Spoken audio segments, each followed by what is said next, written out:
Yo soy Nicolás Muñoz, soy licenciado en Historia, magíster en Ciencias Sociales y hoy día vamos a hablar sobre reducción de la dimensionalidad en términos generales, pero para ello me gustaría que volviéramos un poquito más atrás y no solamente hablar de que la reducción de la dimensionalidad tiene que ver con el reducir las variables que estamos utilizando, sino también cuáles son los supuestos que están detrás de esto.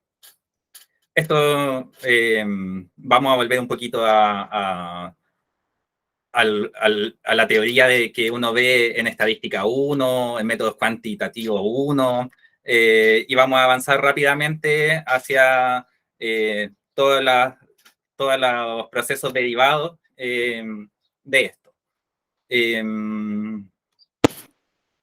Dame un segundito que no estoy pudiendo cambiar la diapo. Ahí sí. Ya.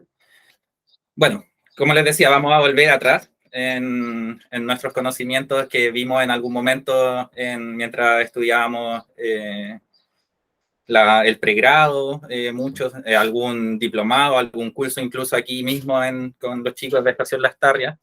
Y para eso vamos a ver qué es la medición en ciencias sociales, cómo medimos en ciencias sociales.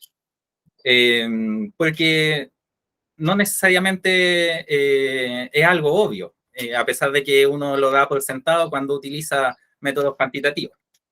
Y bueno, lo cuantitativo es una metodología de investigación que utiliza números para el estudio de la realidad natural o social en nuestro caso. Para utilizar los números es necesario que le asignemos números a los sujetos que estudiamos, pero no a los sujetos en sí, sino que a las propiedades que a nosotros nos interesa medir, ¿verdad? Este proceso de asignación de números en realidad es una realidad o sea, es una asignación de números a una realidad que no los posee de manera natural o evidente. Personas, grupos, culturas, variables psicosométricas, etcétera. Esto es un proceso de medición, ¿verdad? Para hacer esto tenemos que tener una teoría de la medición que sustente esta operación, como también un procedimiento o algunas reglas básicas que nos permitan tener, no sé, pues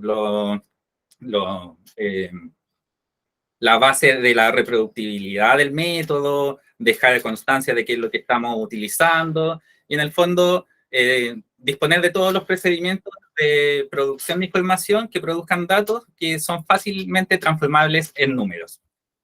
En ese sentido, la encuesta, obviamente, el método predilecto porque nos permite fácilmente traducir estas variables complejas a variables numéricas y con ello procesarlos, pero también podríamos hacer otro tipo de operaciones como el conteo de palabras, por ejemplo, asignar nosotros mediante una observación disculpen,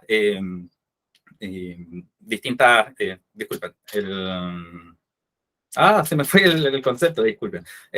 Distintos números, en el fondo, a la realidad que estamos observando. Y por lo mismo, la encuesta resulta un método fácil de aplicar y que, dentro de toda la complejidad que tiene el producir un cuestionario, nos otorga un instrumento relativamente sencillo de manipular. Y en ese sentido, los números, la gran ventaja es que son fácilmente manipulables. Todo esto está sustentado en la teoría de los grandes números, que esto es que, bueno, el clásico ejemplo del dado, ¿verdad? Que cuando uno tira un dado de 6 caras, las primeras observaciones puede ser cualquiera de los 6 resultados y seguramente después de tirar 4 o 5 veces vamos a tener algunas veces que se repite, otras veces que no, pero si es que lo tiramos n cantidad de veces, infinitas veces, vamos a tender a encontrar cierta regularidad en la probabilidad, ¿verdad? Y en ese sentido, ¿de dónde proviene esto? Bueno, con la ilustración hay distintos desarrollos disciplinares que se dan por separado, tanto de las ciencias naturales, la aspiración de las ciencias sociales que están naciendo en este medio positivista, en el contexto europeo, recordémoslo, de aspirar a representar la realidad de igual manera que en las ciencias naturales y por lo tanto solamente lo numérico o primordialmente lo numérico era lo validado, ¿verdad? En este escenario donde estamos hablando de una creciente separación y delimitación de estas ciencias sociales que van saliendo, y además, en paralelo, el desarrollo de múltiples herramientas de análisis y métodos de análisis que se dan para todo este abanico creciente de ciencias en general, no solamente las ciencias sociales. En ese sentido, por ejemplo, la correlación de Pearson aparece por ahí en 1896, los métodos de reducción de la dimensionalidad que vamos a hablar también son de finales del siglo XIX, no sé, pues las escalas Likert con Gis Likert, si no mal recuerdo su nombre, de 1932 y así. Y bueno, en nuestro desarrollo actual y la complejización creciente del mundo y el desarrollo tecnológico, actualmente tenemos una serie de herramientas de procesamiento computacional, bueno, todo el desarrollo del machine learning, el big data y bueno, todas las herramientas que podemos encontrar, que es un abanico enorme, desde las que son de código abierto a las de código más restrictivo. Obviamente también hay un desarrollo en paralelo de los métodos cualitativos que también se han ido complejizando en este mismo desarrollo histórico. Porque el asunto es que la realidad social, natural, es multidimensional.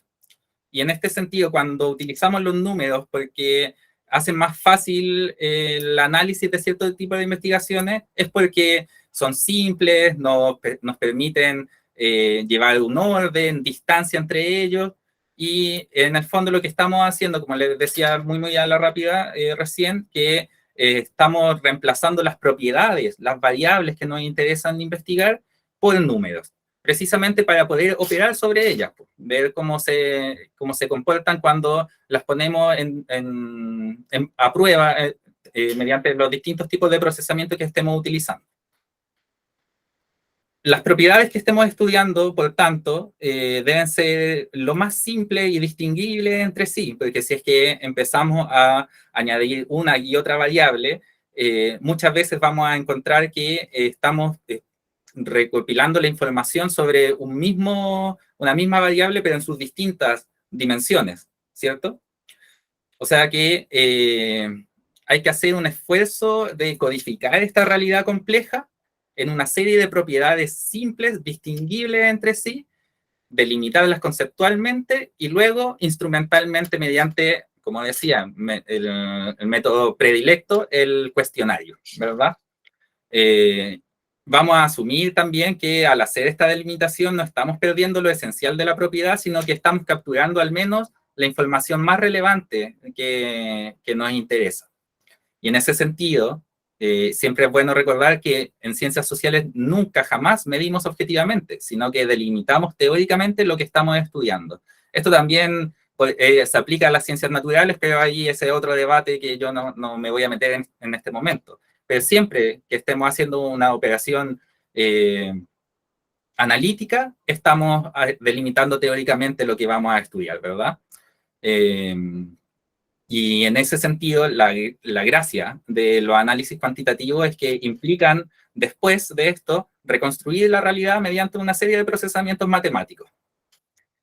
Esto en la práctica significa que utilizamos los instrumentos como la escala Likert que mencionaba, las preguntas relativamente simples de procesar para el encuestado, como, por ejemplo, nuevamente, ¿qué tan identificado se siente con la siguiente frase? Respóndame sí o no a las siguientes afirmaciones.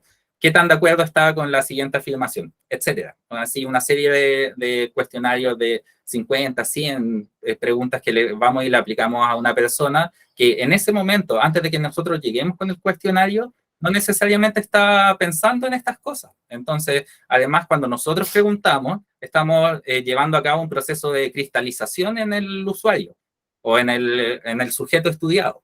Esto es que nosotros le estamos pidiendo que en ese momento tome una determinada posición sobre el tema que le estamos planteando. no necesariamente va a ser su posición absoluta, objetiva del resto de la vida, sino que esto puede cambiar, puede ser contradictorio con otras opiniones también. Y mucho de eso es lo que vamos a encontrar cuando analicemos una base de datos compleja. O sea, en el fondo tenemos una serie de medidas que son aparentemente precisas, pero que en la práctica no lo son, sino que más bien una serie de procedimientos de segmentación y codificación de la realidad compleja, procesamiento estadístico y matemáticos que nos dan finalmente un resultado que nosotros además vamos a interpretar posteriormente, que después de que nosotros lo interpretamos y lo mandamos en una publicación indexada en un journal, lo va a revisar otro equipo de científicos pares que nosotros y van a dar su veredicto sobre eso. Entonces, son una serie de procedimientos de cómo, bueno, cómo se ha construido la ciencia hasta este momento que van afectando el resultado de estos análisis, ¿verdad? Y mientras que la realidad se mantiene ahí constantemente en cambio y mutación, porque al ser multidimensional también va para distintas direcciones. Y en ese sentido, volvemos a la dimensionalidad. La dimensionalidad, si es que lo queremos explicar muy en simple, es la cantidad de variables que componen la realidad estudiada.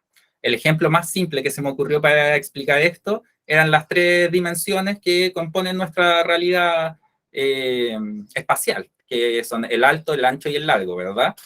Estas son medidas objetivas, entre comillas, porque tampoco lo son, sino que, por ejemplo, bueno, existen distintas medidas, por el sistema imperial o el sistema métrico. Nosotros utilizamos el sistema métrico, nos basamos en la construcción social que dijo que esta barra de metal iba a ser 1 metro. Y desde ahí en adelante vamos a basar todas nuestras mediciones en aquella barra y las reproducciones que existen a lo largo del mundo.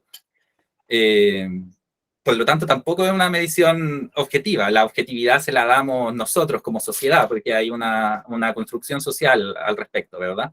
Eh, y en ese sentido, cuando estudiamos la realidad social donde no existe esta vara de comparación, siempre nos queda la pregunta si es que más variables es igual a una mejor medición.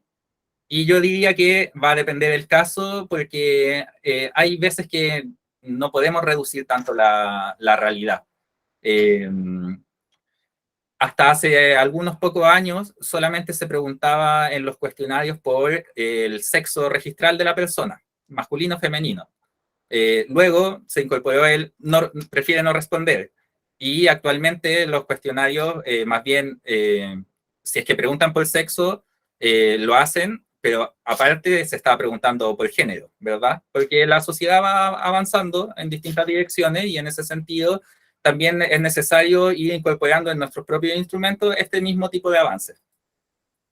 Y bueno, eso, depende del caso, de qué es lo que estemos estudiando. Pero además, mientras más variables, nos puede implicar problemas de procesamiento. Imagínense estar en los 60, en los 70, cuando no tenían acceso a un computador para hacer todos los cálculos estadísticos que requiere su profesión. Habría que hacerlo a mano, habían estadísticos dedicados al procesamiento estadístico y métodos de computación muy rudimentarios que poco a poco fueron avanzando, pero en esos momentos imaginen la cantidad de problemas que era incorporar cada vez más variables. Actualmente no tenemos necesariamente esos problemas, pero sí se manifiestan de otra forma.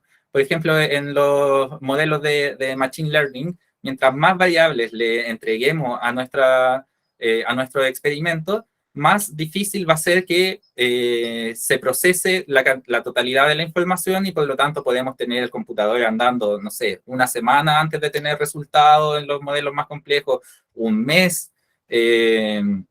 No sé, mi hermano estudió ingeniería, hizo su tesis sobre o relacionado con astrofísica y recuerdo cuando fue y solicitó el computador de Buchef para poder procesar su tesis y los resultados estuvieron después de 2 semanas.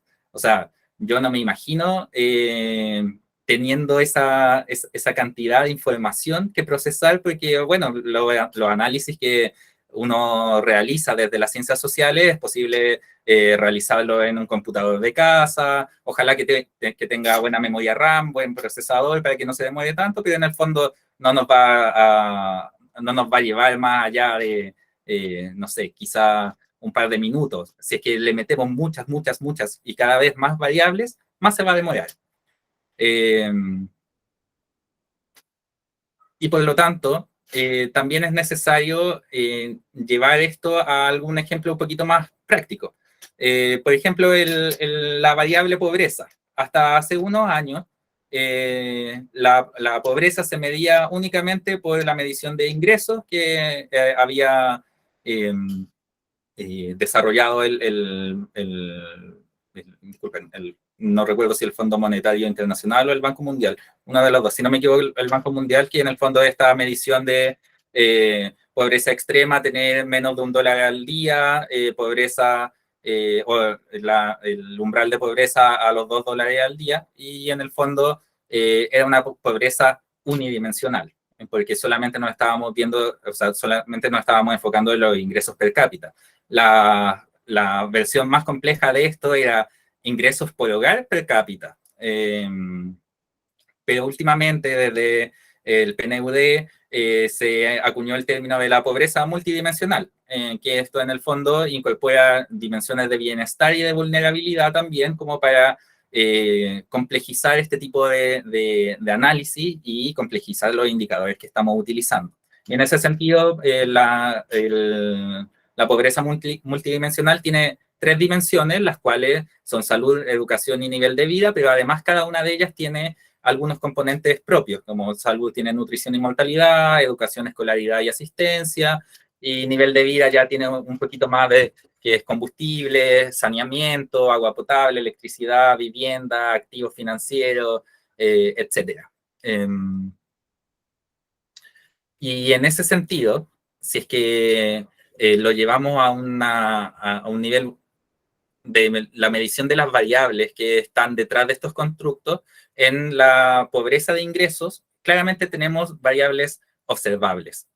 Esto es que son directamente medibles o directamente cuantificables, directamente al aplicar un cuestionario. No vamos a ver cómo sale ahí la billetera de una persona, obviamente, pero sí son medibles porque no requieren mayor procesamiento. Mientras que la pobreza multidimensional es más bien un tipo de variable latente, o sea que está subyacente a las otras variables que estamos analizando de manera observada, como por ejemplo esto que les mencionaba, en educación, nivel de escolaridad, asistencia escolar, en salud, el acceso disculpen, en salud a la nutrición, los años de la mortalidad por región en este caso, y en nivel de vida, el acceso a combustible, el acceso a alcantarillado, acceso a agua potable. En el fondo, todas estas variables que son observables tienen por detrás una variable latente que es subyacente, que es teórica, que habla de la complejidad de ese constructo, ¿verdad? ¿Vamos bien? ¿Sí? Oh, disculpen, me salté todos. Ahí sí. Eh, Estábamos aquí en los tipos de variables observables latentes. Y ya, reducción de la dimensionalidad. ¿Qué es? Me gustó este ejemplo a través de este meme, no sé si lo vieron hace unas semanas, que es wet the dries, dry the wet. Wet the dries, dry the wet. Que en el fondo lo que hacemos, como les decía todo el proceso anterior, es de que ya, tenemos la realidad, la descomponemos en variables teóricas que nos interesan, la registramos en un cuestionario, incorporamos, o sea, aplicamos el cuestionario, construimos una base de datos, la procesamos para el análisis, hacemos los procesamientos estadísticos, ponderamos las variables, y llegamos a la reducción de la dimensionalidad porque tenemos demasiadas variables y no necesariamente vamos a utilizarlas todas para el informe de resultados de este estudio. Pero sí o sí estamos transformando la misma materia prima con el mismo procesamiento una y otra vez a través de distintos tipos de procesamiento, disculpa, no es el mismo tipo de procesamiento, a través de distintas técnicas de procesamiento estadístico vamos transformando estos datos en brutos que nos interesa estudiar para luego tenerlos disponibles y en su mejor versión para poder presentarlos. Obviamente que no que podemos hacer estos mismos informes de resultados sin llegar a la parte de reducción de la dimensionalidad si es que no lo necesitamos. Como les he estado diciendo, depende mucho del caso, si es que vamos a necesitar estas técnicas o no. Siempre es bueno tenerlas porque sirve mucho para explorar las bases de datos y para reducir la complejidad de esto. Vamos avanzando y les voy mencionando. Hay que tener algunos cuidados siempre que trabajemos con datos. Como les digo, que en un principio vamos a estar revisando algunas cosas que uno ve en estadística 1, en cuantitativo 1, que son los errores más comunes de medición o en el proceso de medición y análisis. En ciencias sociales, mediante la utilización de los métodos cuantitativos, podemos obtener mediciones que son aparentemente precisas, pero que en la práctica no lo son tanto por estas mismas cosas que les he estado mencionando anteriormente. El error de muestreo, que es cuando obtenemos una muestra sesgada por el azar y nos tocó, nuevamente, si es que estamos con un parámetro de confianza de 95%, el 5% de nuestras investigaciones van a estar sesgadas por errores, que no se nos olvide. Esto es una de cada 20, o sea, uno de cada 20 papers que leyeron tenía sesgos por azar. Hay errores que son ajenos al muestreo, que son los errores derivados de los procesos administrativos, como la digitación, codificación, el que una persona haciendo el terreno de investigación no fue a la manzana o a la casa asignada, sino que se la tomó en otra, etcétera. Son cosas que pasan en todas las bases de datos y que son un poco incontrolables, independiente de que uno siempre espera que eso no ocurra. Hay errores de medida, que es cuando utilizamos ítems o indicadores que no miden en la forma más adecuada lo que nosotros estamos estudiando.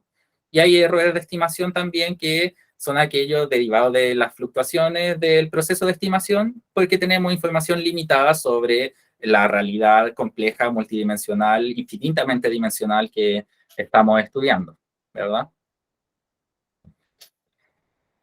Además, la mayoría de nuestros procesamientos en las ciencias sociales, obviamente que en otras ciencias esto no necesariamente es así, pero la mayoría de nuestros procesamientos actualmente son lineales. Por ejemplo, aquí en estos dos ejemplos que están, el de arriba asume una función lineal, mientras que evidentemente los datos no son lineales y están perdiendo mucha información si es que no hacemos una buena elección del método que vamos a utilizar.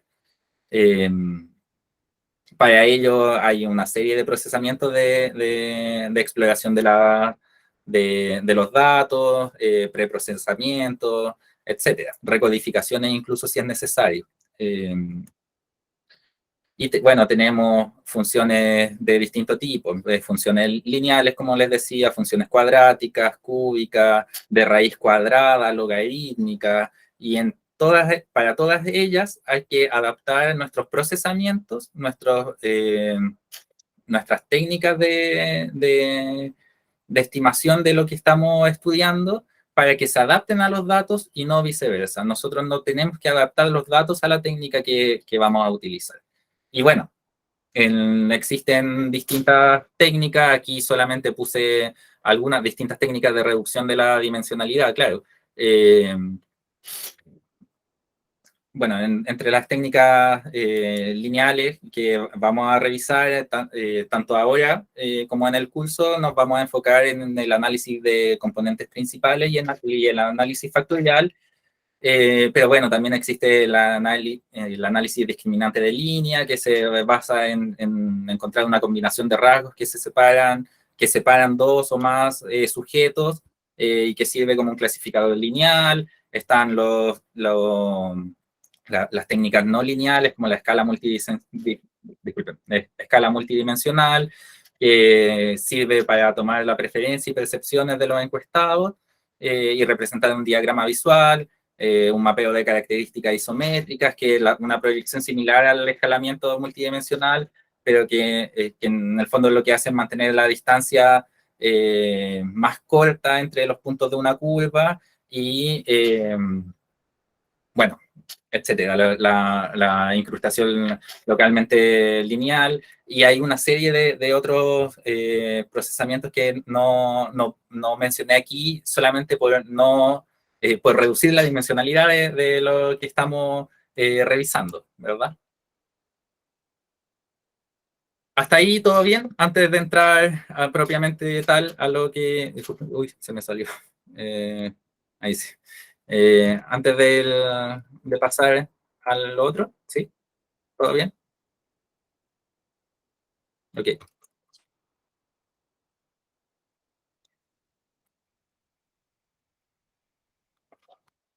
Bueno, el análisis de componentes principales, o PCA, como se le dice, o ACP, dependiendo de la sigla en inglés o en español, es un método que permite simplificar un conjunto de datos, estadístico, obviamente, manteniendo la mayor cantidad de información.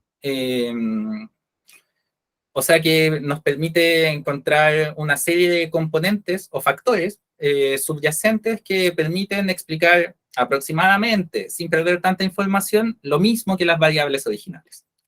En este gráfico, en estos dos gráficos, podemos ver cómo se relacionan estos dos componentes de datos construidos. El primero adquiere forma de eigenvector. Disculpa, Claudio, Nicolás no se ve. ¿En serio? Disculpa. Se Sí, salió la presentación. se cortó la presentación, Nicolás. Lo pongo al tiro. Tu, tu, tu, tu.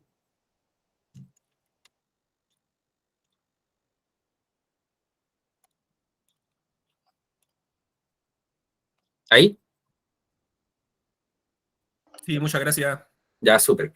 Ya, les decía entonces que en el gráfico, la línea roja representa el primer componente, que le vamos a denominar el eigenvector o el vector propio, que esto es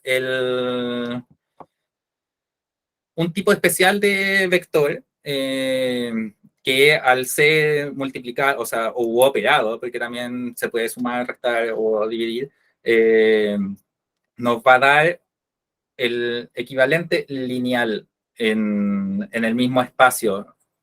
En este caso está representado en dos dimensiones. Les mencionaba que tenemos tres dimensiones nosotros como en nuestro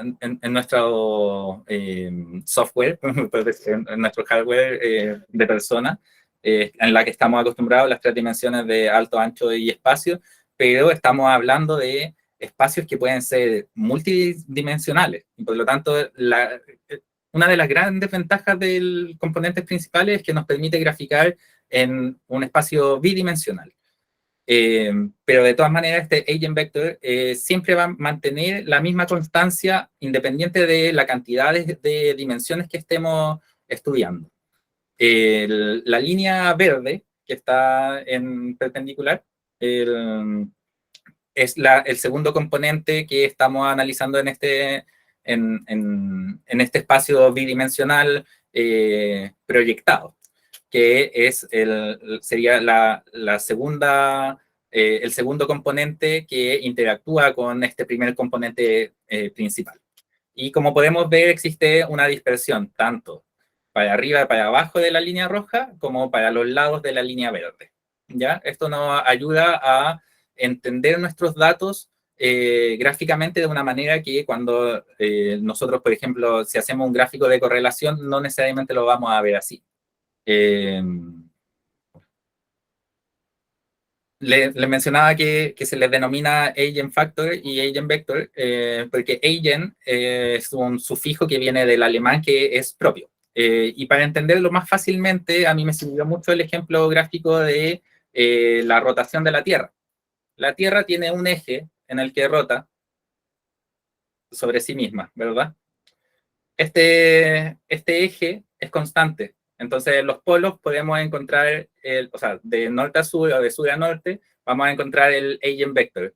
Mientras que en la siguiente dimensión la podemos ver en el ecuador, cómo va girando en un espacio que le es transversal al eje que se mantiene constante. Lo que nos interesa a nosotros para el primer componente es el eje constante. Ese va a ser el componente principal y que va a explicar mayormente nuestro espacio dimensional el que estemos estudiando. Esto se usa mucho para física física de grandes cuerpos. Yo ahí no me manejo tanto, mi hermano me ayudó a entender cómo funcionaba esto y he aplicado a física, pero es básicamente el mismo procedimiento. Por eso hace un ratito les mencionaba que todos estos procesamientos estadísticos surgen en distintas disciplinas, no solamente para las ciencias sociales. Y bueno, el siguiente tipo de análisis que tenemos es el análisis factorial. Que el análisis factorial cuenta con una serie de ventajas sobre el análisis de componentes principales. No son contradictorios, pueden ser muy complementarios. De hecho, en el ejemplo que vamos a ver más adelante, yo les voy a mostrar cómo al menos yo utilizo estas dos técnicas de forma complementaria. En el fondo lo que hacemos es que definimos un modelo teórico en el cual existen variables latentes subyacentes a los constructos, a las variables observables en estas dos representaciones de modelos. Los cuadrados representan a los ítems observables en un cuestionario, que esto son las mediciones, las preguntas que uno le hace a las personas. Las E representan el error de medición y por lo tanto son todo aquello que dentro de esa pregunta está preguntando algo que no tiene que ver con el factor. Y la gran gracia de los modelos factoriales es que pueden aislar este error de medición. Vamos a verlo más adelante. Y las F, bueno, son los factores que en el modelo aquí teórico que les puse tiene dos factores, que los cuales cada uno de los ítems no están correlacionados entre sí, no tienen nada que ver y, por ejemplo, podríamos decir sobre la pobreza multidimensional que uno, por decir algo, es la salud y el otro es la educación y que van por carriles por separado. Cuando en la realidad tenemos lo que está a nuestra derecha, que la realidad es mucho más compleja de lo que nosotros esperamos. Y en ese sentido es la gran gracia, como les decía, de los modelos factoriales que nos permiten aislar el error, aunque el error puede estar, no sé, pues incluso correlacionado, como en este caso es el error 1 y error 2, o bien que el factor teórico 1 que nosotros estamos definiendo en verdad se relaciona bastante más directamente cada uno de sus ítems con el factor 2, que en nuestra teoría era una cosa que iba por separado. No aparece un factor 3 que no estábamos esperando, y así estas son cosas que van ocurriendo cuando uno se enfrenta a datos reales, porque teóricamente o con datos simulados es muy fácil llegar a estas situaciones teóricas, pero en la realidad, cuando tomamos conjuntos complejos de datos, nos encontramos que hay que hacer una serie de procesamientos previos a llegar a este tipo de modelamiento. Y bueno, aquí se resume de manera muy gráfica las diferencias entre estos dos tipos de análisis que son los que vamos a profundizar en el curso. Por un lado tenemos el análisis de componentes principales.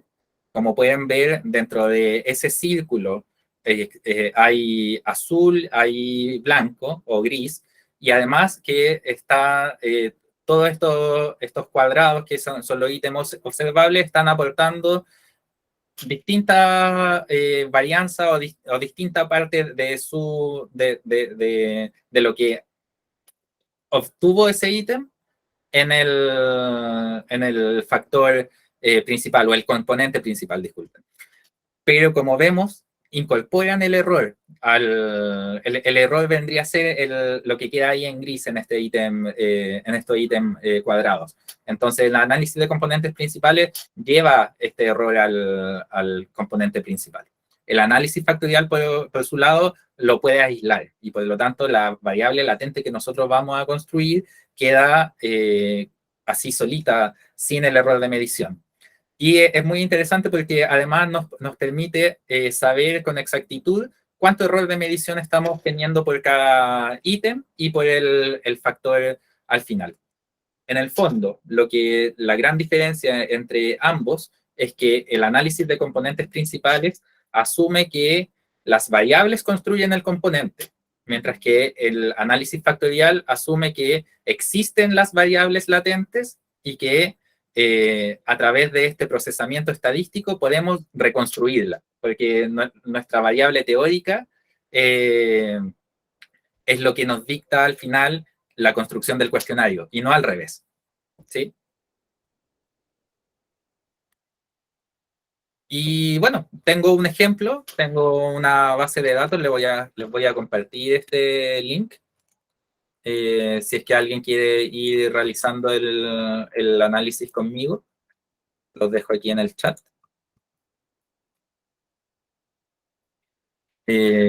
Avísenme si es que lo pueden descargar, si no para ver el tema de los permisos, pero según yo estaba todo bien. Les doy un segundo.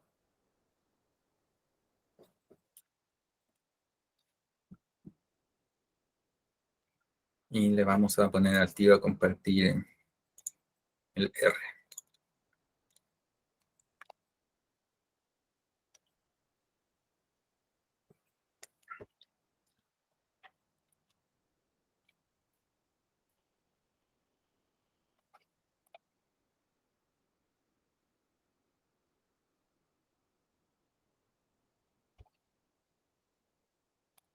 Sí, hay dos archivos. Uno es la base de datos y el otro es la sintaxis.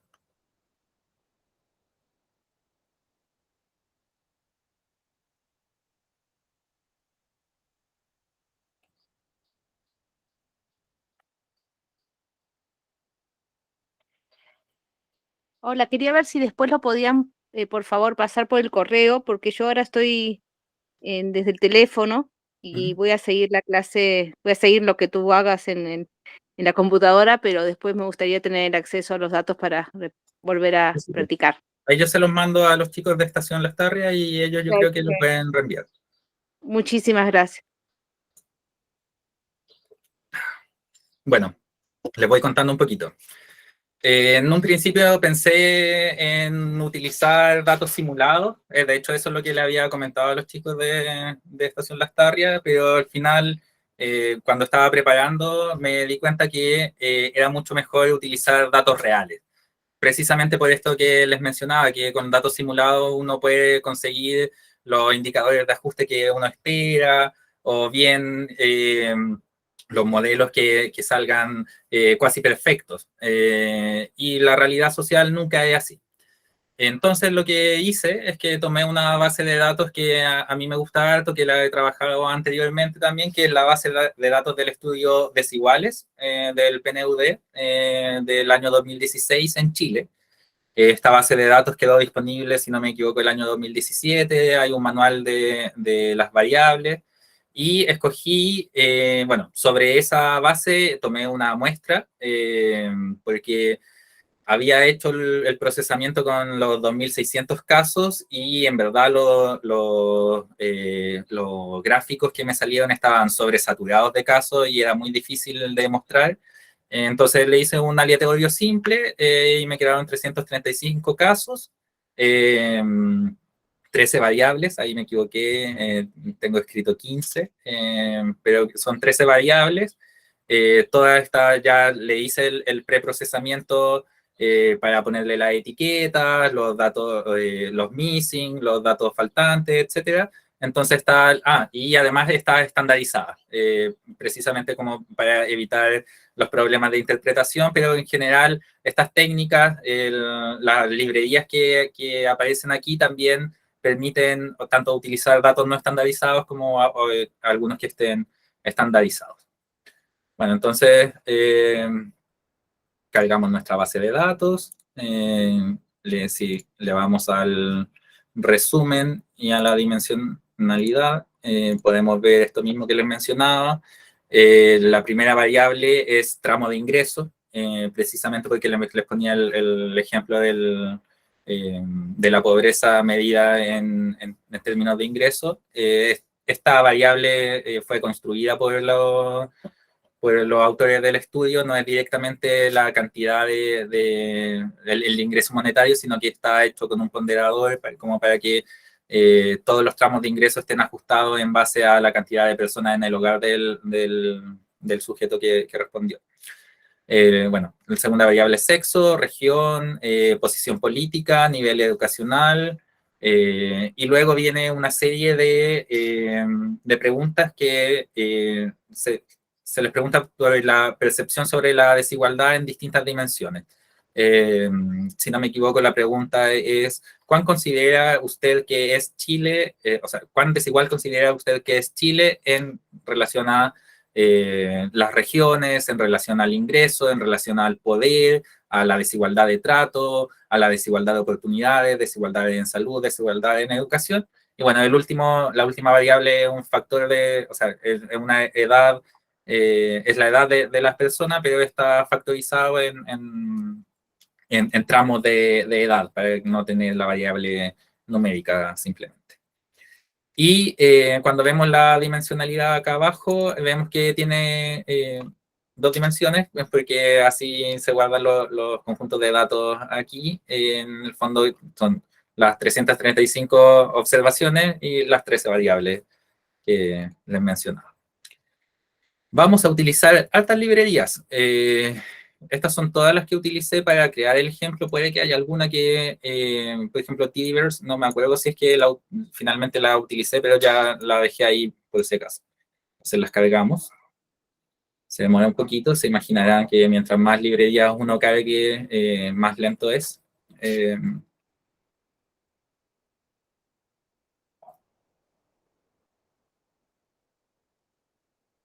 Creo que ahí ya está.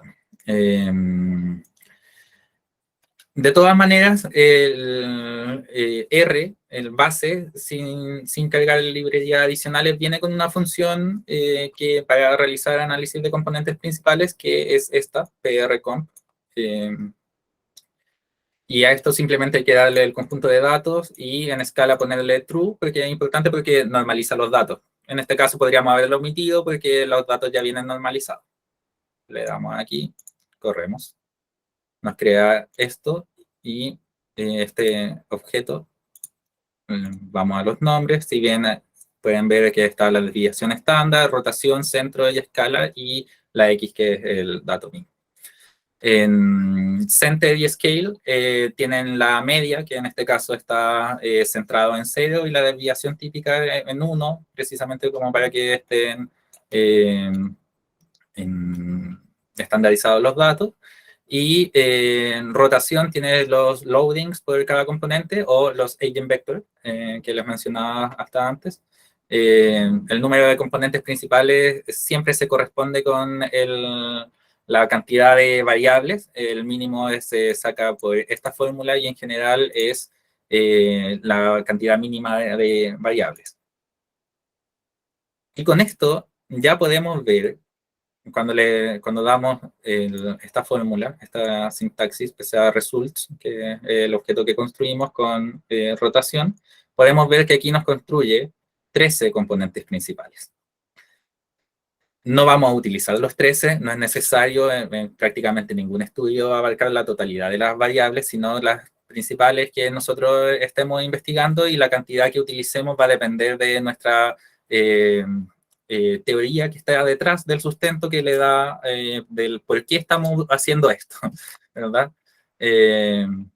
Como podemos ver aquí, el primer componente principal tiene una alta correlación entre estos objetos que son, estas variables que son todas estas percepciones distintas sobre la desigualdad, o sea, percepciones sobre la desigualdad en sus distintas dimensiones. Todas comparten más o menos la misma varianza explicada, y eso es importante porque nos va a ayudar después a construir el factor cuando estemos haciendo el análisis factorial. La segunda componente principal, podemos ver que ya no incorpora estas variables, o en su mayoría las deja fuera. Aquí tenemos los 0.0 en la mayoría de ellos, sino que hay otras variables que resultan mucho más relevantes, que son estas de acá, fundamentalmente el tramo de ingreso y el nivel educativo. Por lo tanto, si es que es poder teorizar rápidamente, podemos decir que el primer componente habla sobre la percepción sobre la desigualdad, mientras que el segundo componente ya tiene relación con cuestiones más bien estructurales. Esto es en una interpretación muy rápida, porque no hay ninguna teoría que me dé el sustento como para poder validar esto teóricamente también, sino que es la simple observación de los resultados que tenemos acá. El tercer componente podemos ver que tiene un componente importante de posición política y de edad. Eso ya es un poquito más difícil de interpretar. Habría que ver ahí cuál es la relación entre ambos constructos. También región resulta importante aquí. Y bueno, ya la cuarta, que yo diría que hasta ahí hay que estar observando, más que eso, no estamos cumpliendo con el objetivo de reducir la dimensionalidad. La cuarta ya tiene relación con el sexo registral de la persona y la región. Entonces también podríamos pensar que tiene que ver con algunas cuestiones un poquito más estructurales a un nivel quizá individual. Bueno, esto se resume ahí un poco lo que les estaba mencionando. La gracia de la función de PRComp es que calcula el valor, el Eigen valor de cada observación. Son muchas horas, así que vamos a utilizar solamente el head para verlas, pero también podríamos utilizar la función view para analizar todas, absolutamente. Lo que vemos aquí es cuánto aporta cada una de las variables al componente principal.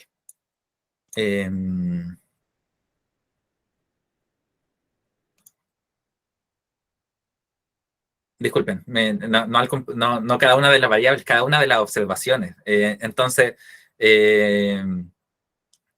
no tiene tanto sentido hacerlo ahora que estamos analizando un conjunto grande de datos, pero si estuviéramos analizando una población pequeña en sus distintas dimensiones, podríamos aislar cada uno de los sujetos y ver cómo se comportan estos distintos componentes en cada una de las personas estudiadas. Esto se hace mucho en investigación de mercado. Por ejemplo, tomamos un tramo de edad y vemos distintas preferencias. Entonces, luego podemos proyectar que para distintos tramos de edad, por ejemplo, hay más predisposición a gastar, no sé, en tecnología, en útiles de deporte, etcétera, lo que sea, lo que nos arroje ese análisis. Pero solamente tiene sentido cuando tenemos pocos casos, porque si no, estaríamos aislando a cada una de estas personas y bueno, la teoría detrás de los grandes números nos dice que no, al menos para los estudios de ciencias sociales, no lo vamos a necesitar hacer, a menos que tengamos algún sustento teórico para hacerlo. Quizás desde la psicología social sería relevante, pero ahí ya me estoy aventurando. bueno, podemos analizar también el conjunto de datos a través de un map, o sea, a través de un gráfico, un bplot.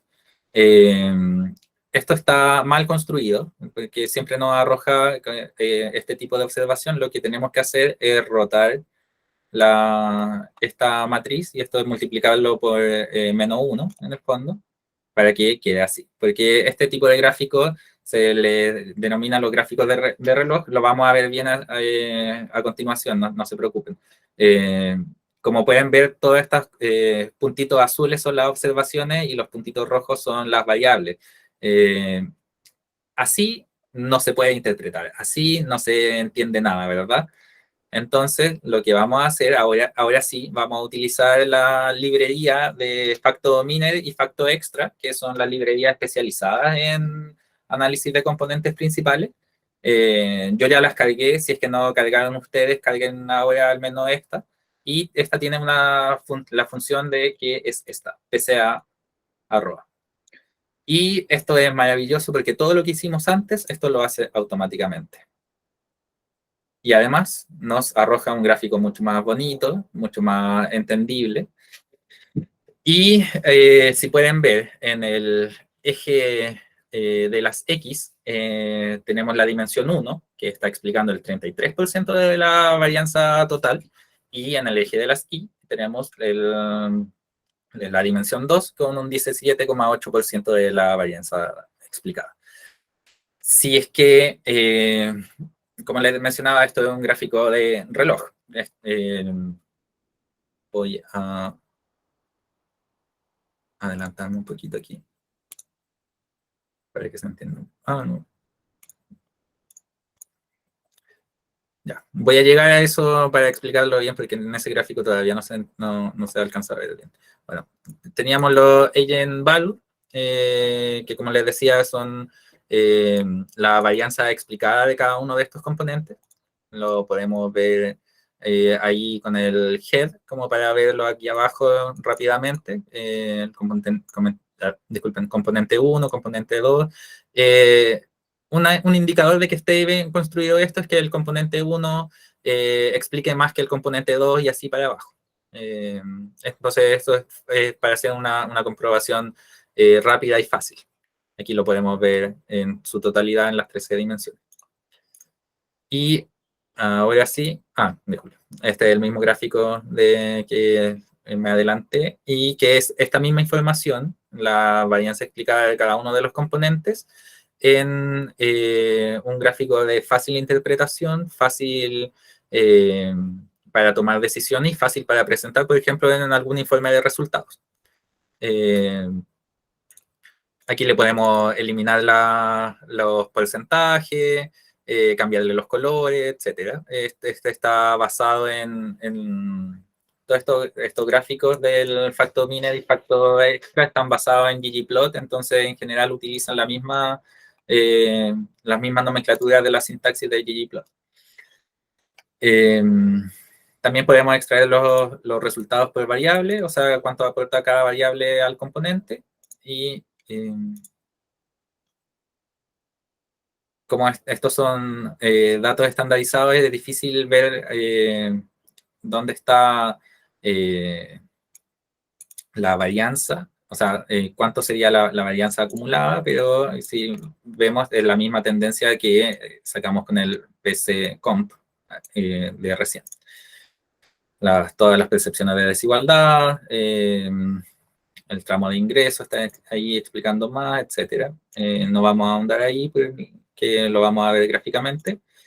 Y el gráfico que les mencionaba era el que viene, entonces ahora lo vamos a dejar mucho más bonito. Y de fácil interpretación, porque le ponemos colores en función de el aporte que están realizando cada una de las variables a estas dos dimensiones. Las variables, mientras más naranja, en este caso, esto lo pueden cambiar aquí con los colores que están utilizando para la gradiente. Mientras más naranja, más estaría explicando de aquella dimensión, y mientras más azul, menos estaría explicando. Ahora sí le explico un poquito de los gráficos de reloj. Mientras más cercanas están las líneas entre sí, más correlacionadas están esas variables entre sí. Mientras más amplio sea el ángulo que tienen con otra variable, menos están correlacionadas, ¿verdad? Y como pueden ver, aquí hay un eje que es horizontal, que nos está indicando que todas estas variables de desigualdad, de percepción de la desigualdad, están explicando la dimensión 1. Mientras que las que están para arriba, tramo de ingresos, nivel educativo, ahí se alcanza a ver un poquito región, estarían explicando más bien la dimensión 2.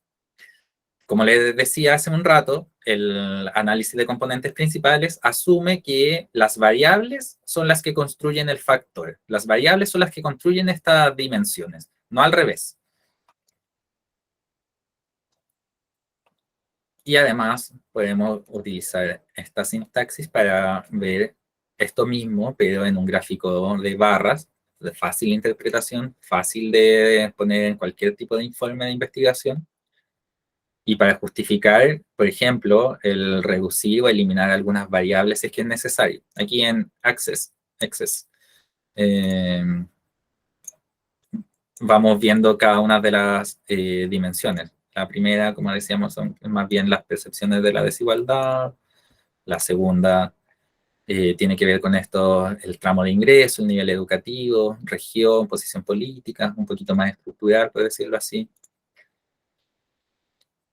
Aquí, en top, es la cantidad de variables que estamos metiéndole al gráfico, entonces también lo podemos alterar. Aquí, como ya estamos viendo la dimensión 3 y 4, yo le bajé la cantidad de variables a tomar en cuenta porque ya cada vez nos interesa menos. Recuerden que estamos haciendo un análisis para simplificar nuestra base de datos. Entonces, para la dimensión 3, vemos 5 variables. Aquí la más importante vendrían siendo estas dos. Mientras que para la dimensión 4, como veíamos también, estaba muy relacionada con el sexo registral y un poquito con la edad, un poquito con la región. Si quisiéramos incorporar a los individuos, como en el primer gráfico que hicimos con el PCComp, utilizamos esto. Y le podemos poner los gradientes y entonces es mucho más fácil de interpretar y de ver. Nuevamente, dimensión 1 al lado de acá, dimensión 2 para arriba. Entonces, si podemos ver, gran parte de los sujetos encuestados se están concentrando en la parte más cercana a la dimensión 1. Y además, podríamos mezclar estos dos gráficos que hemos estado utilizando en uno solo. Es importante el REPL para que no se sobreponga la... disculpen, en este tengo otros componentes. Este es la dimensión 5, la 3. Podríamos cambiarle aquí, por ejemplo, la 1 y la 5. Solamente por jugar. A ver cómo se relacionan estas variables. La 1 y la 3, por ejemplo, también, para después. ¿Sí? En el fondo, esto es súper fácil de ir explorando, como pueden ver. Y ahora sí, en lo que les pedía, lo que les decía, incorporar tanto individuos como la variable en el gráfico de reloj.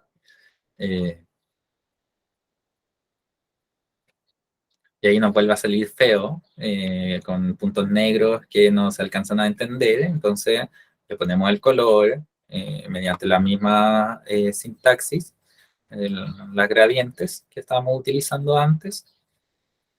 Y ahí lo tenemos todo junto.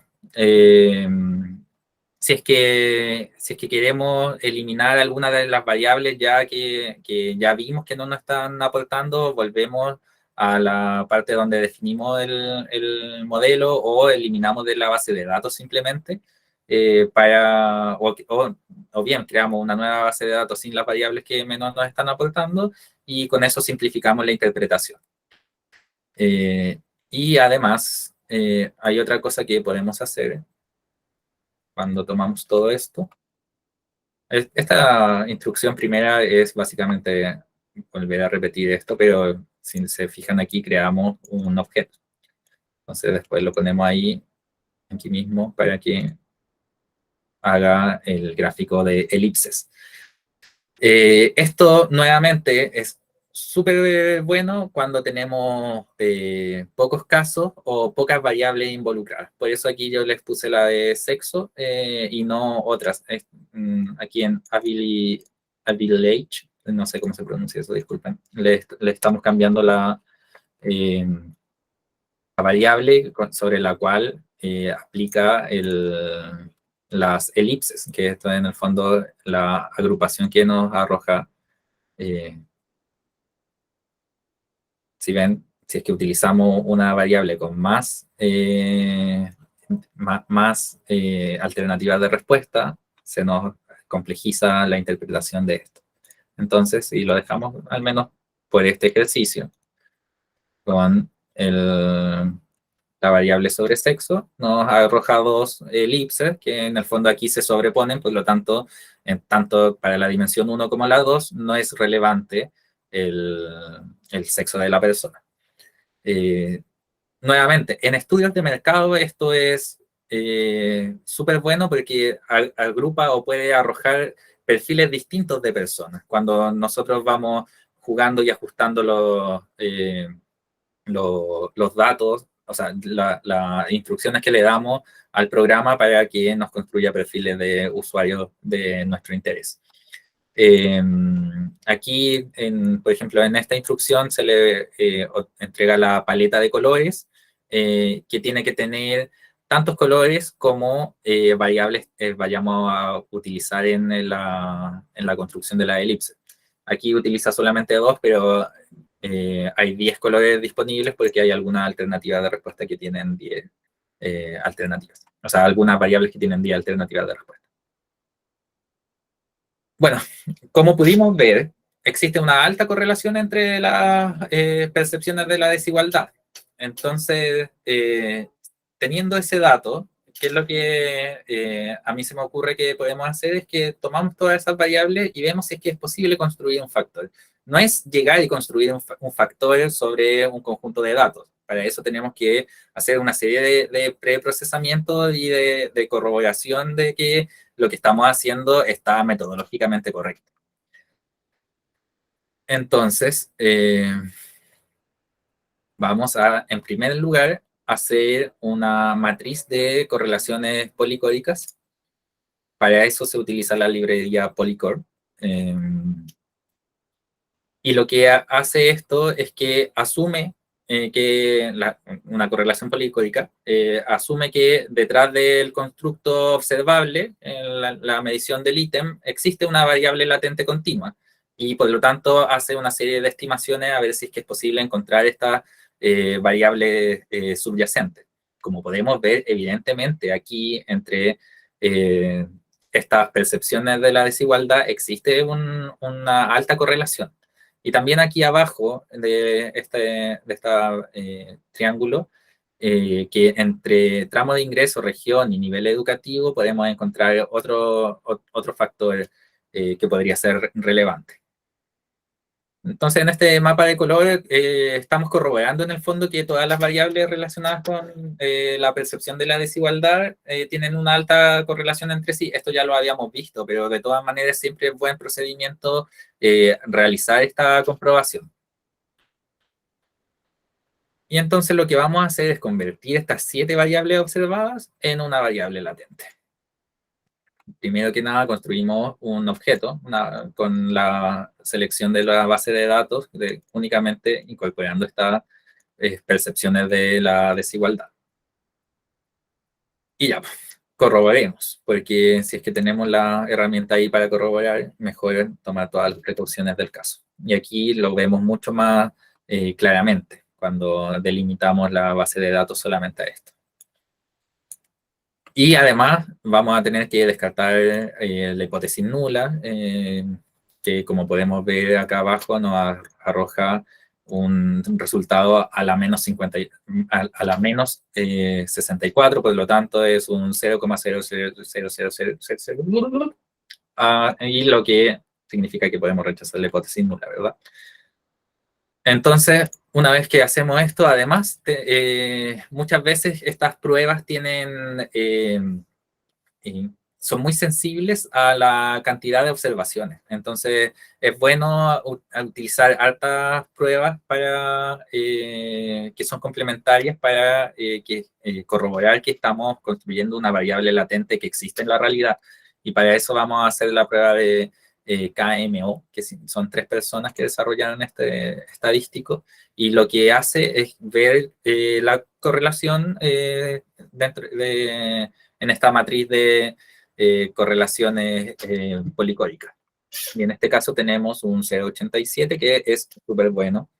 Y además vemos cuánto está aportando cada una de estas variables al total. También tenemos que escoger un método para extraer los factores. Vamos a profundizar en eso en la clase. No alcanzo a explicarlo ahora, pero construí 2 modelos, uno con el modelo de máxima verosimilitud y el otro con el modelo de mínimo de residuos. En general, estos 2 son los 2 más utilizados y, bueno, construimos ahí el objeto de modelo 1, modelo 2. Y podemos hacer una breve comparación entre comunalidad y unicidad de cada uno de estos conjuntos. La comunalidad es la varianza explicada por los factores comunes entre esta variable, mientras que la unicidad es la varianza explicada de cada uno de estos factores por separado. Y bueno, tenemos súper buenos indicadores que nos están diciendo que todas estas variables están bastante, se explican bastante entre sí. De hecho, la salud es la que más tiene relación con el resto de las variables. Bueno, tenemos que determinar también cuál es el número adecuado de factores que vamos a utilizar para construir nuestro factor de variables latentes.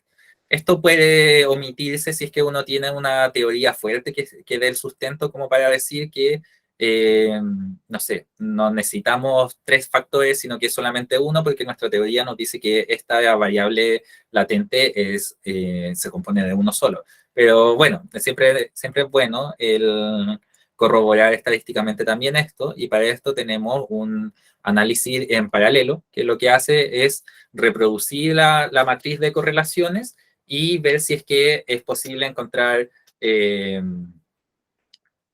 otro tipo de asociaciones que se den por el azar.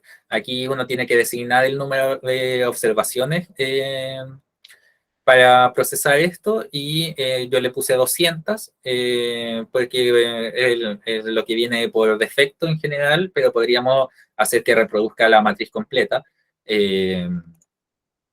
las 335 casos en este ejemplo.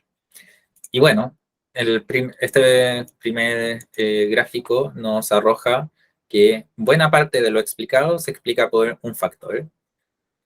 También encontramos información relevante en un segundo factor y quizás un tercero, pero ya después empezamos a encontrar lo mismo, es redundante, ¿verdad? Y en el análisis paralelo, bueno, encontramos prácticamente lo mismo. Esto es producto de que nuestra base de datos no es fruto del azar. Esto ya lo habíamos descartado al descartar la hipótesis nula, ¿verdad? Entonces, habiendo explorado las variables, las sugerencias, disculpen eso, que el análisis paralelo nos arroja aquí abajo cuántos factores nos sugiere utilizar. Y en este caso nos sugiere utilizar 2, ¿verdad? Entonces,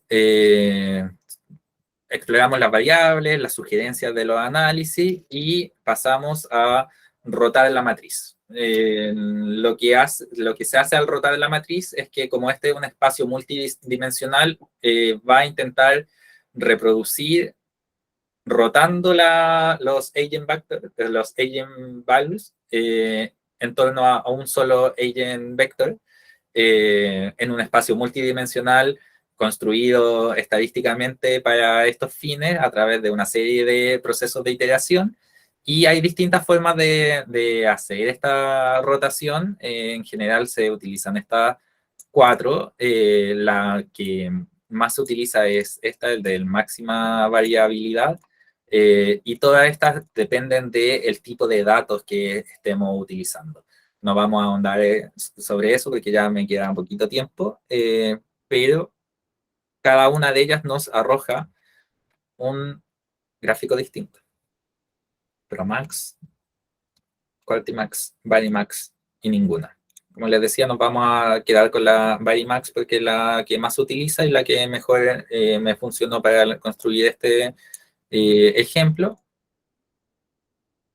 Entonces, cuando utilizamos el modelo Varimax, nos arroja estos factores, con dos factores, porque nosotros le designamos ahí que fueran dos factores. Lo podemos hacer con uno, lo podemos hacer con tres, etc.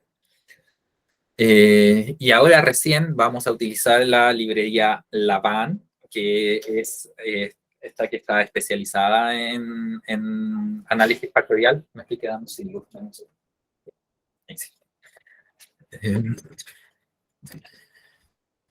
Y una vez que construyamos este modelo basado en el Varimax, si no me equivoco, ya lo había hecho. Cargamos la librería si es que no la tenían cargada, especificamos el modelo en base a dos factores y luego construimos este nuevo objeto en base a cómo nosotros estemos designando el factor. Le vamos a denominar, como tenemos dos factores, a uno estructura y al otro individuo, porque si es que vemos aquí en nuestro gráfico que de todavía exploración, vemos que poder, región, trato, ingreso y oportunidades podríamos decir que son variables que se relacionan con cuestiones estructurales, mientras que salud y educación se relacionan más bien con cuestiones individuales. Nuevamente, aquí no hay ninguna teoría detrás, esto es solamente un ejercicio pedagógico. Y bueno, construimos nuestro modelo y ahora podemos utilizar, como cargamos la librería Laban, el comando CFA, que es para construir o para estimar finalmente el modelo. Vamos a ver los indicadores de ajuste.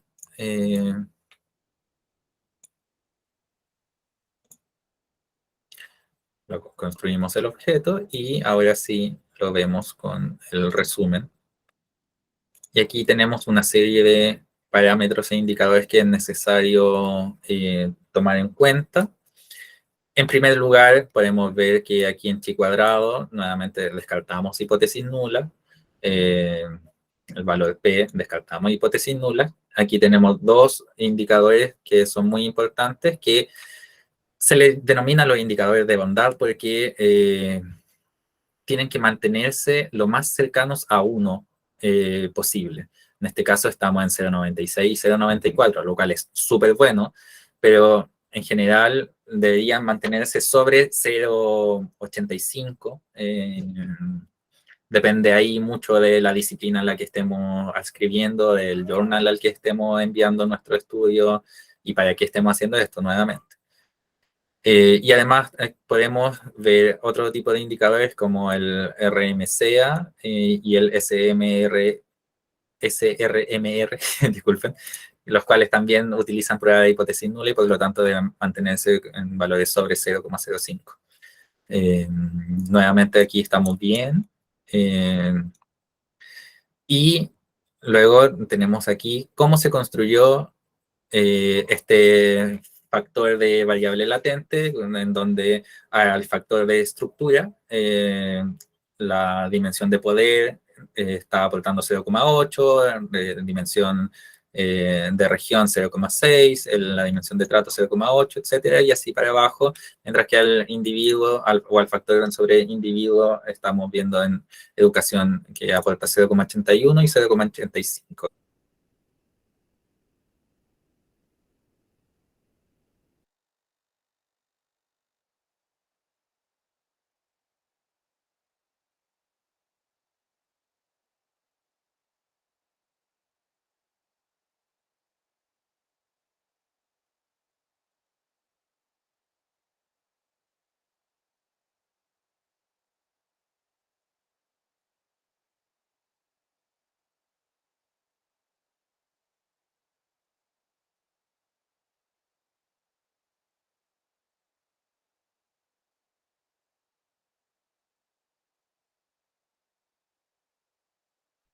Hola, buenas.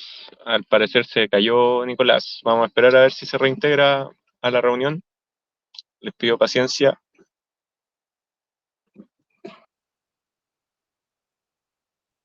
Ok, no hay problema. ¿Aló? Esperamos. Ah, volvió. Hola, me caí. ¿Dónde quedamos?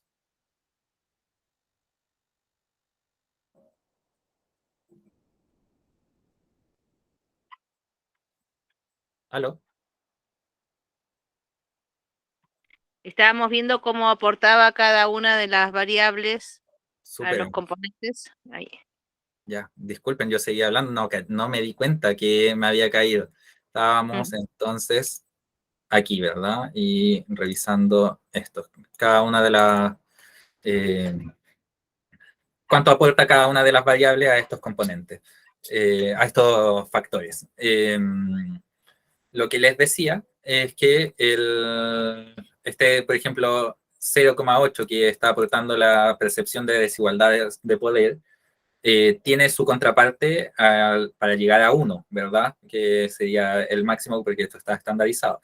Entonces, ese 0,2 que no está presente aquí es el error de medición. Y por lo Y tanto, ahora, Nico, ahora no estás presentando no, Ah, gracias. Disculpa las interrupciones, los errores. Ahí sí, sí, perfecto. ya, súper, gracias. Ya, entonces lo que estamos haciendo aquí es aislar el error de medición, que como les mencionaba, era o es la gran gracia de los modelos de análisis factorial, porque con esto mejoramos la estimación de nuestros resultados. En este caso estamos eliminando un 20% de error en relación al eje de poder. Eh, y por lo tanto, podemos decir que nuestra medición está reduciendo efectivamente la dimensión de estos datos y mejorando la estimación a la vez. Eh, pero como yo les mencionaba, bueno, antes de mencionarle lo otro, podemos ver la matriz de correlaciones. Esto es importante para ver si es que tenemos que hacer algún ajuste. En este caso, yo no lo tuve que hacer al construir, pero podríamos, por ejemplo, eliminar los que tienen cada una de las variables que tengan, no sé, menos de 0,6 en su carga factorial. Entonces, con eso mejoramos la predicción de nuestro factor y además estamos manteniendo lo parsimonioso de nuestro modelo, porque nuevamente aquí lo que estamos buscando es reducir la dimensión de los datos y por lo tanto que utilizar la menor cantidad de variables para explicar nuestros datos. Entonces, bueno, como les decía aquí, yo no tuve que hacer un ajuste. Si es que hubiera que hacer algún ajuste, yo pensaría en eliminar, por ejemplo, la dimensión de región, que es un poquito más baja. Estos que se ven más bajos son la correlación entre sí, o sea, no se puede eliminar, es solamente nos arroja la medida.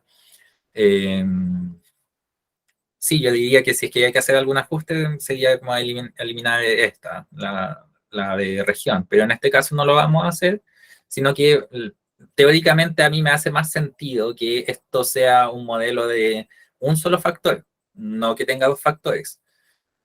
Porque todas estas preguntas lo que están haciendo es consultar sobre la percepción de la desigualdad y por lo tanto voy a construir un modelo de un factor con un factor que se llama percepción de la desigualdad, al cual le vamos a revisar los indicadores de ajuste. Nuevamente, descartamos hipótesis nula aquí con chi cuadrado, en el valor P, tenemos peores en rendimientos en CFI y TLI. Eso está claro. Les decía que 0,85 era como el límite. Entonces esto está dudoso. Yo no me convence al menos estadísticamente esto. Sí, teóricamente me hace más sentido. Entonces, vamos a seguir viendo. Aquí tenemos el RMCA, bien. pero también nos subió el SRMR, y aquí estamos poquitísimo sobre el 0,05. Entonces ya tenemos dos tipos de problemas, tanto en el CFI-TLI como en el SRMR. Por lo tanto, podríamos pensar que este modelo de un solo factor ajusta de peor manera. Sin embargo, queda más bonito ahí cuando lo incorporamos todo en un solo gran factor, que es la percepción de la desigualdad. Nuevamente podríamos eliminar algún tipo de variable que esté aportando menos. Aquí en este caso región nuevamente está en 0,67. También aquí educación está aportando 0,68. Recordemos que esta es la percepción de la desigualdad educativa, no es el nivel educativo.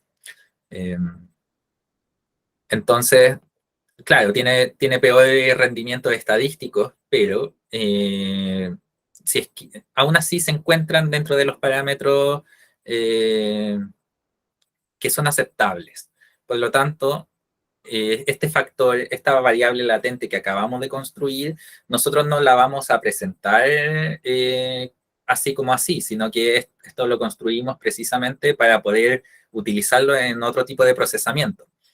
Entonces, por ejemplo, si nos interesara comprender esta percepción de la desigualdad, pero explicada por alguna variable, no sé, por ejemplo, la posición de clase de una persona, cómo se relaciona, cómo estaría explicando la percepción de la desigualdad, lo que tenemos que hacer es construir un modelo de ecuaciones estructurales que se llama, pero en el fondo es una correlación lineal simple o múltiple, dependiendo si le ponemos más variables, pero que puede incorporar también otros factores explicando este factor, o bien variables observadas, como por ejemplo la posición de clase, en relación a este nuevo factor. Y por lo tanto, siempre va a ser una decisión del investigador la final. Porque cuando utilizamos un modelo de ecuaciones estructurales, le estamos metiendo otras variables y por lo tanto vamos a tener que revisar nuevamente todos los indicadores de ajuste del modelo completo, no solamente del factor que creamos recién. Entonces, un estudio, por ejemplo, más complejo podría tomar no sé, 5 factores distintos sobre distintas cosas de que mide esta base de datos. Por ejemplo, la desigualdad de género, que aparece el sexo como un componente principal, pero, o sea, como un factor, una variable fundamental, pero en un componente principal ya de cuarto nivel. De todas maneras, si es que hiciéramos un estudio un poquito más acabado, quizás sea relevante para otros factores que están en otras preguntas. Entonces, en este momento que hicimos una exploración muy rápida de la base de datos, no nos sirve, pero para un estudio más complejo, más final, claro que puede ser relevante. Y en ese sentido, para finalizar esta exposición, me gustaría reiterar eso, que si bien todas estas técnicas tienen algunos indicadores estadísticos que es necesario, porque para aplicarlo es necesario ceñirse a eso, finalmente la decisión final siempre está en el investigador y en la teoría que le da sustento a sus observaciones. Eso es lo que les tenía preparado, eso es lo que les quería exponer en esta clase abierta. No sé si tienen algún comentario.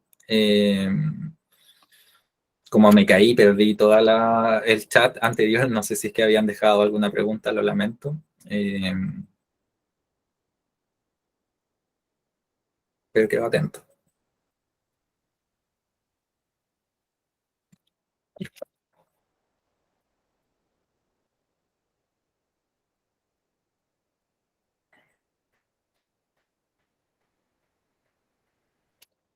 ¿Todo bien? ¿Quedó más o menos claro? ¿Se interesaron por la reducción de la dimensionalidad? Sí, Nicolás, estuvo bueno. La verdad que te entendí cosas que ya sabía, pero como que las chuntaste.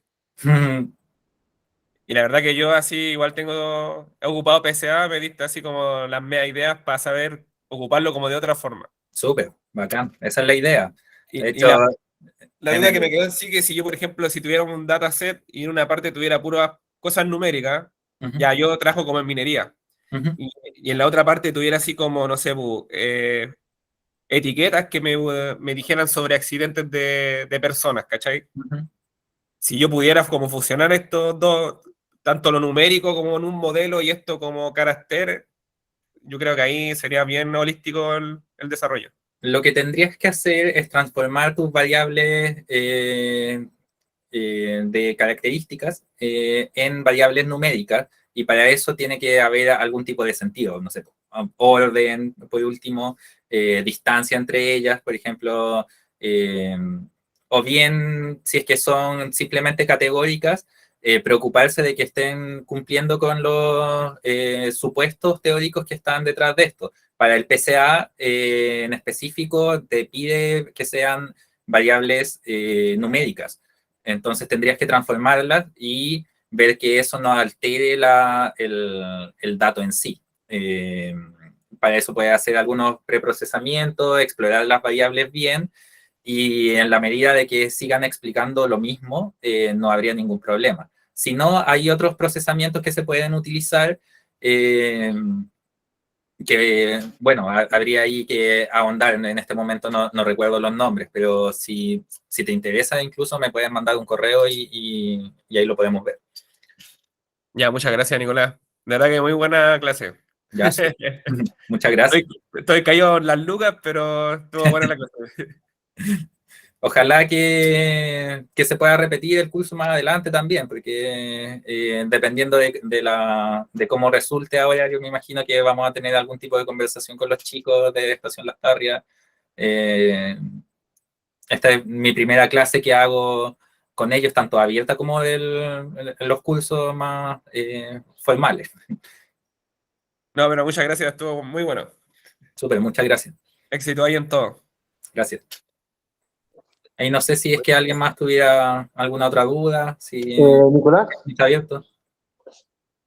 Nicolás, yo tengo una duda. En la parte de los componentes principales, cuando tiraste los gráficos con la ubicación de las variables Ujú. y la contribución, creo, asumo que es contribución de las variables, o sea, de la varianza de las variables al modelo. No sé si eso, no sé cómo se puede interpretar ese gráfico. No sé si me puedes regalar un par de minutos respecto de eso. Disculpa, es el que incorpora el Componentes gráfico de reloj. principales, claro, como el gráfico de reloj, ¿cómo se interpreta? Porque, claro, uno de pronto puede decir, mira, claro, estas variables se explican más por este componente, o estas variables se explican este componente, pero eso es es como medio gaffiter igual, por digo, como que en realidad no tengo mucha, como que no sé qué es lo que está explicando en realidad la varianza respecto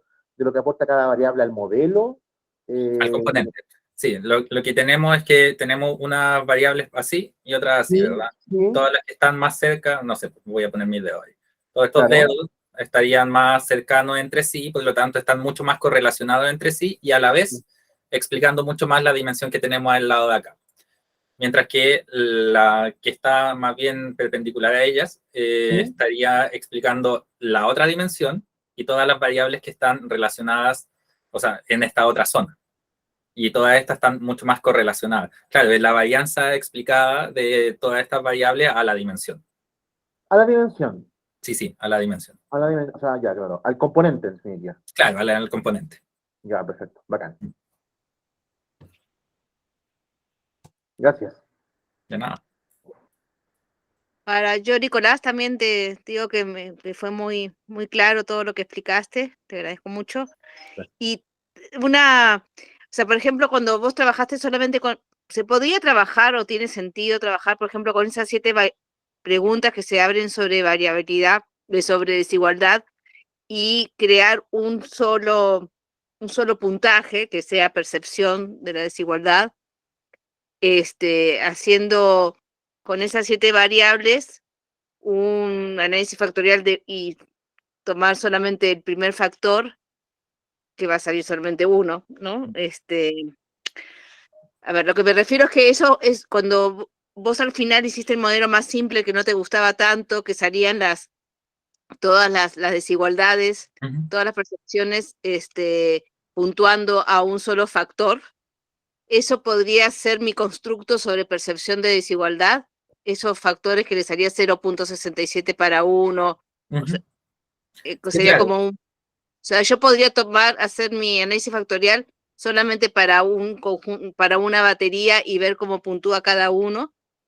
Sí, Sería sí, o sea, podrías ahí, para construir un factor, tomar la cantidad de variables que tú estimes conveniente, porque nuevamente lo del factorial, lo más importante es la teoría que está detrás de ello. Al momento de explorar los datos, podemos hacer una serie de procesamientos que nos hagan sentido a nosotros, pero la gran diferencia entre un análisis factorial y uno confirmatorio es que el confirmatorio debe tener algún sustento teórico que le dé sentido a estos datos, a estos números que tenemos, porque finalmente estamos estudiando una realidad claro, multidimensional compleja que a través de números que pueden tener sentido numérico, sentido estadístico, pero que no tienen ninguna relación teórica. Y en ese sentido,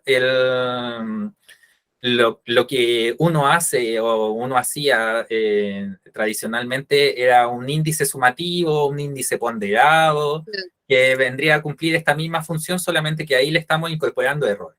Entonces, claro.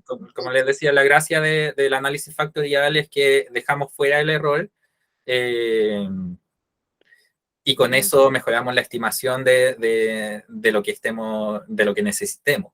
Pero claro, tú podrías eliminar una de estas dimensiones, por ejemplo, si a ti no te interesa estudiar la dimensión de la desigualdad regional, podrías dejarla fuera de este factor y seguramente tendría buenos indicadores de ajuste y buenos indicadores eh, de cargas factoriales entre sí también. claro. Perfecto. Súper. Entendí. Gracias. Muchas gracias.